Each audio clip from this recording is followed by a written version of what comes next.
اس لیے نہیں کہ وہ اس کو مار دیں گے یا کیس کر دیں گے یا کچھ ایسا ویسا، بلکہ اس لیے کہ ایسا کرنے کی کوئی تک ہی نہیں بنتی ہے۔ اگر وہ ایسا کرتا بھی ہے تو کیا اس کی اس حرکت سے اس کے مذہب کو کوئی فائدہ ہوتا ہے،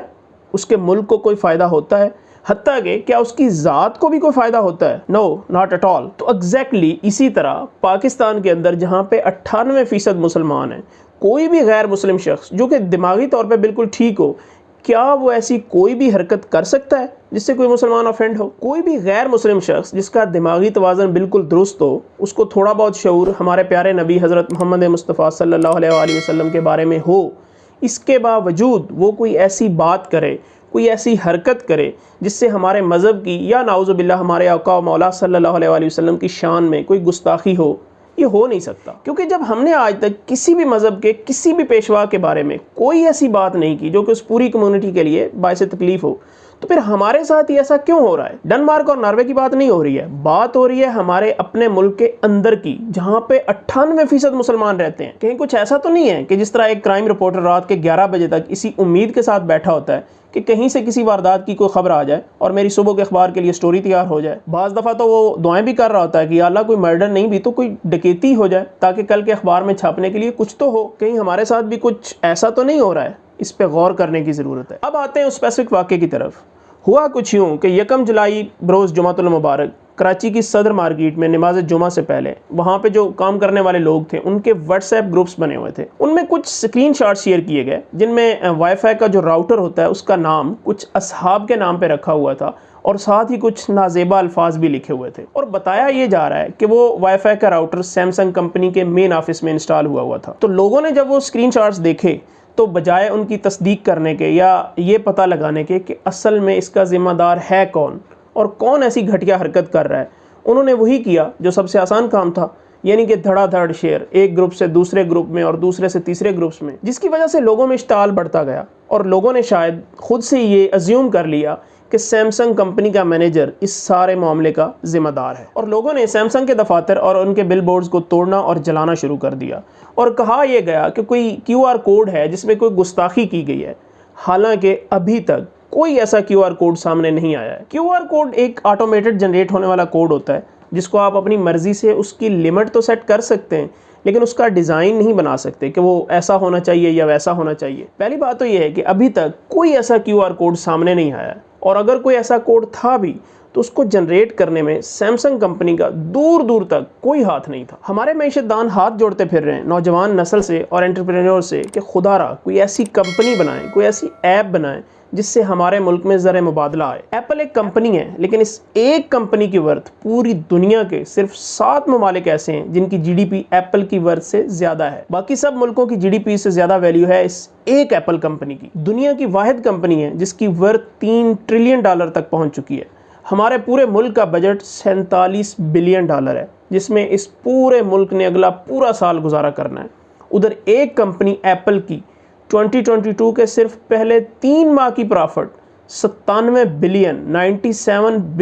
ہے۔ ادھر سیمسنگ کمپنی کی ورتھ $500 بلین ہے، ہمارے پورے ملک کے بجٹ کا 10 گنا زیادہ، اور ہمیں لگتا ہے کہ وہ اتنے چوتیے ہیں کہ کوئی ایسا QR کوڈ بنائیں گے جس سے پوری دنیا کے 1.8 بلین مسلمانوں کے دل کی آزاری کریں گے، جب ہم لوگ جن کی ویلیو سیلف ریسپیکٹ کے علاوہ کچھ نہیں ہے آج تک کبھی ایسا پلان بھی نہیں کیے ہیں کہ کسی مذہب کے بارے میں کوئی گستاخی کریں گے، تو وہ جن کی ورتھ $500 بلین ہے وہ دنیا کے دوسرے بڑے مذہب کے بارے میں کوئی ایسی حرکت کیوں کریں گے؟ اور یہ لوگ جو اپنی ہی دکانوں اپنی ہی پراپرٹی کی توڑ پھوڑ کر رہے ہیں بنا کسی ثبوت کے، بنا کسی انکوائری کے،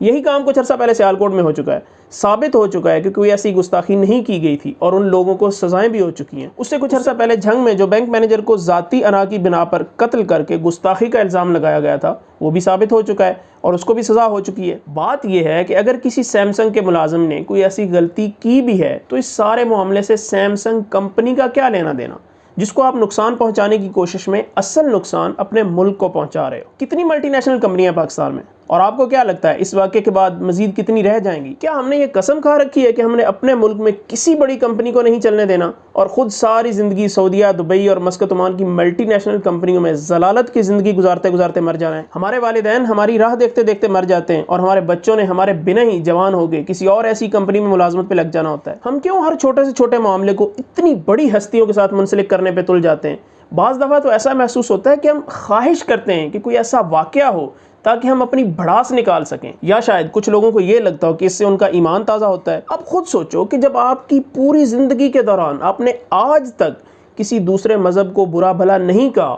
اور نہ کبھی آپ کے کسی جاننے والے نے کوئی ایسی حرکت کی ہے، تو دوسرے مذہب کا بندہ بھی ایسا کیوں کرے گا until unless he is a mental patient؟ اور اگر ایسا نہیں ہے تو پھر کہیں نہ کہیں کوئی کنفیوژن ضرور ہے جسے آپ کو کوئی بھی ایکشن لینے سے پہلے دور کرنا ہے۔ اور ویسے بھی اگر آپ نے ساری زندگی اپنے والد کی ایک بات نہ مانی ہو، ان کی ہر نصیحت کے الٹ چلے ہوں، اور آپ کے والد آپ کی کامیابی کے لیے گڑ گڑاتے ہوئے اس دنیا سے رخصت ہو چکے ہوں، اور کوئی انجان شخص آ کے آپ کے والد کے بارے میں کچھ برا بھلا کہے اور آپ اٹھ کے اس کی گردن اڑا دیں، تو آپ کو کیا لگتا ہے کہ آپ کے والد آپ کے اس عمل سے خوش ہوں گے؟ پہلے آپ کو ان کے بتائے ہوئے طریقوں پہ چلنا پڑے گا۔ ایسی حرکتوں سے نہ آپ کا ایمان مضبوط ہوگا اور نہ ہی آپ کی معیشت ہوگی، تو صرف بدنامی آپ کے مذہب کی، آپ کے ملک کی اور آپ کے آباء و اجداد کی۔ اور اگر کبھی حقیقت میں کچھ ایسا ہو تو سیمسنگ کیا ہزاروں کمپنیاں بھی قربان، لیکن یہ فیصلہ آپ کو کرنا ہے، اور وہ بھی ایکشن لینے سے پہلے۔ ویڈیو پسند آئی ہے تو چینل کو سبسکرائب کر لیں، بیل آئیکن کو پریس کر لیں، اور اگر آپ ویڈیو فیس بک پہ دیکھ رہے ہیں تو میرے فیس بک پیج کو فالو کر لیں، اور اسی کے ساتھ ہی مجھے دیجیے گا اجازت۔ ملتے ہیں کسی اگلی ویڈیو میں، تب تک کے لیے اللہ نگہبان۔